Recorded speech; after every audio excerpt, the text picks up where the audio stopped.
નમસ્કાર। આજે ક્રાઇમ સ્ટોરીમાં વાત કરવી છે જામનગર જિલ્લાના કાલાવાડ તાલુકાના મામલતદાર કચેરીમાં કે જ્યાં વિધવા મહિલાઓ માટે સહાય બનવી જોઈતી હતી આશાઓનું કિરણ, ત્યાંથી જ કોઈએ તેમના હકનો દીવો ભૂંસી નાખ્યો। છેલ્લા 8 વર્ષથી કોમ્પ્યુટર ઓપરેટર તરીકે ફરજ બજાવતા ધ્રુવરાજસિંહ જાડેજા ઉપર આરોપ છે કે વિધવા સહાય યોજનાના નામે 16 જેટલી મહિલાઓના હકના રૂપિયા કુલ મળીને રકમ એટલે કે 9.54 લાખ રૂપિયા એ સુરક્ષિત રીતે ઉચાપાત કરી લીધા। સરકારના લોગિંગ આઈડી પાસવર્ડ અને નીતિની રેખાઓ ઓળંગી પણ પોતાનું એ ભંડાર ભરી લીધું। જ્યાં સંવિધાન હક આપે છે ત્યાં હેરાફેરી કેવી રીતે કરી એ કે શાસનની મીઠી નજર હેઠળ આ શક્ય છે ખરા? આજે ક્રાઇમ સ્ટોરીમાં આ મુદ્દાની કરવી છે ચર્ચા। તો નમસ્કાર, આપ જોઈ રહ્યા છો ન્યૂઝરૂમ। આપની સાથે છું કૃણાલ આહિર।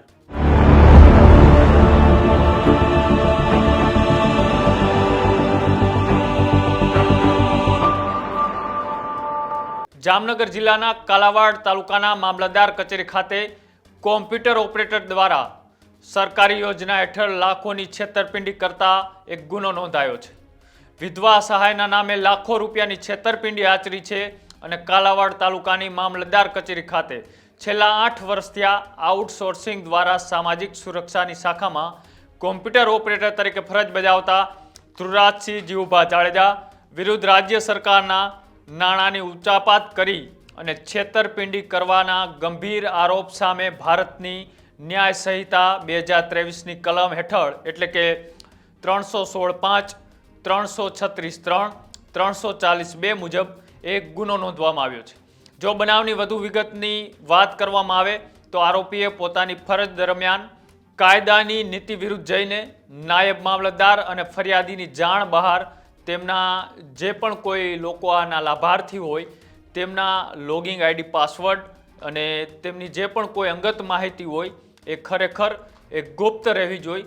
સરકારના કોઈ પણ જવાબદાર અધિકારી સિવાય આની ખોલવા માટેની પરમિશન નથી હોતી। તેમ છતાંય આ વ્યક્તિએ સરકારી ઓફિસમાં આઉટસોર્સિંગ તરીકે નોકરી કરતો હતો અને તેમને કોઈની પણ જાણ ન થાય તે રીતના એ સરકારી કોમ્પ્યુટરમાંથી આ જે પણ વિધવા મહિલાઓને મળવાપાત્ર સહાય હતી તેમના લોગિંગ આઈડી પાસવર્ડનો દુરુપયોગ કરી અને સમાજ સુરક્ષા શાખાની યોજનાઓમાં કુલ 16 મહિલા લાભાર્થીઓના ખાતાઓ ફરી શરૂ કરી તેમના એ વચગાળાના જે એકાઉન્ટ નંબર હોય એ નાખી અને સરકારની સહાય પોતાની તરફ લઈ લીધી। એટલે કે જે પણ મહિલાઓને એ સરકાર દ્વારા વિધવા સહાય યોજનાના લાભ આપવામાં આવે છે એ ખરેખર તેમને મળવી જોઈતી હતી, પણ આ લોકો ક્યાંક ને ક્યાંક એ સરકારી અધિકારીઓ ઉપર પોતાનો એટલો વિશ્વાસ રાખી બેસતા હોય છે અથવા તો એમને આમની એટલી માહિતી નથી હોતી, એટલા માટે આ લોકોએ તેમનો દુરુપયોગ કરી અને આ વ્યક્તિએ જે વિધવા સહાયના લોકો એટલે કે મહિલાઓને મળવાપાત્ર જે રકમ હતી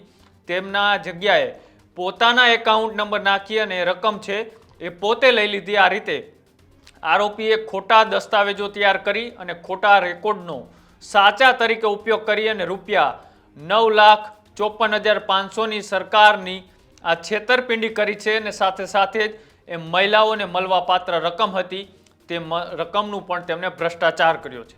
આ અંગે કાલાવાડ મહેકમ શાખાના નાયબ મામલતદાર મહેશભાઈ બાબુભાઈ કમળેજિયા દ્વારા પોલીસની અંદર એક ફરિયાદ દાખલ કરવામાં આવી હતી અને હાલમાં આરોપી વિરુદ્ધ એ ગુનો નોંધી અને વધુ તપાસ કરવામાં આવી રહી છે। ત્યારે વધુ ઊંડાણપૂર્વકની તપાસ માટેના દસ્તાવેજોની પણ ચકાસણી અત્યારે હાથ ધરવામાં આવી છે।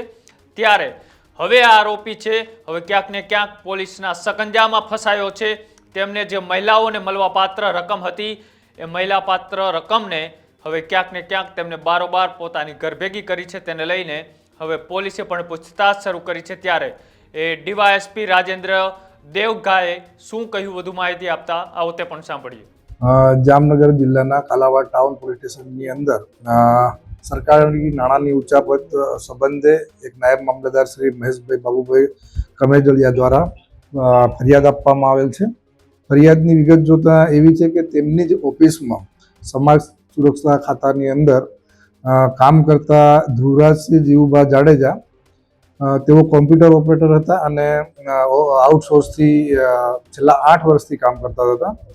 તેમના દ્વારા તેમના મામલતદારશ્રી અને આ નાયબ મામલતદારશ્રીના આઈડી અને પાસવર્ડનો ઉપયોગ કરી અને કુલ 16 જેટલા લાભાર્થીઓના નાણાં તેમના પોતાના સંબંધીઓના લાગતા વળગતાના એકાઉન્ટમાં નાખી કુલ 9,54,500 રૂપિયાના નાણાંની ઉચાપત કરેલાનું ફરિયાદ આવેલ છે. જે ફરિયાદ કાલાવાડ ટાઉનમાં દાખલ કરી કાલાવાડ ટાઉન પીઆઈ દ્વારા હાલ તપાસ કરી રહેલ છે અને આરોપીની શોધખોળ પણ ચાલુ છે. જે રીતના પોલીસ અધિકારીએ વાત કરી કે આ વ્યક્તિ 8 વર્ષ થયા એ આઉટસોર્સિંગ શાખાની અંદર કોમ્પ્યુટર ઓપરેટર તરીકે ફરજ બજાવતો હતો અને જે રકમ એ વિધવા મહિલાઓને સરકાર આપી રહી છે તેમના લોગિંગ આઈડી અને પાસવર્ડ એ ખોટી રીતે એમનો દુરુપયોગ કરી અને પોતાના ખાતાની અંદર આ રકમ એ ઉચાપાત કરી લીધી છે, ભ્રષ્ટાચાર કર્યો છે. તેની ઉપર એ ભારતની ન્યાય સંહિતાના આધારે તેમની ઉપર કલમ લાગશે.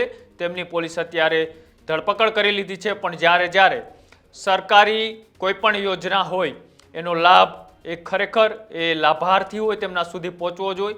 એ ગરીબ લોકો સુધી સરકાર યોજનાઓ પહોંચે તેની તકેદારી રાખતી હોય છે. પણ ક્યાંક ને ક્યાંક આવા વચેટિયાઓ એ આવા અભણ લોકો કે નાના લોકો હોય તેમની જાણ બહાર એ સરકારી ઓફિસમાંથી પૈસાઓ બારોબાર ઉપાડી લેતા હોય છે.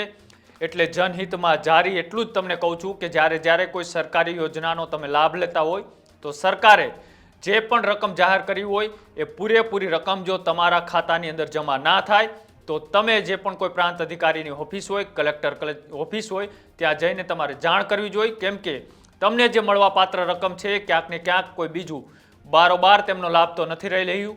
તેની ખાસ તકેદારી રાખવી જોઈએ. અને ક્રાઇમ સ્ટોરીમાં અત્યારે આટલું જ. વધારે ક્રાઇમ સ્ટોરી જોવા માટે અમારી યુટ્યુબ ચેનલ ન્યૂઝરૂમને આજે જ લાઇક કરો, શેર કરો અને સબસ્ક્રાઇબ કરો. નમસ્કાર.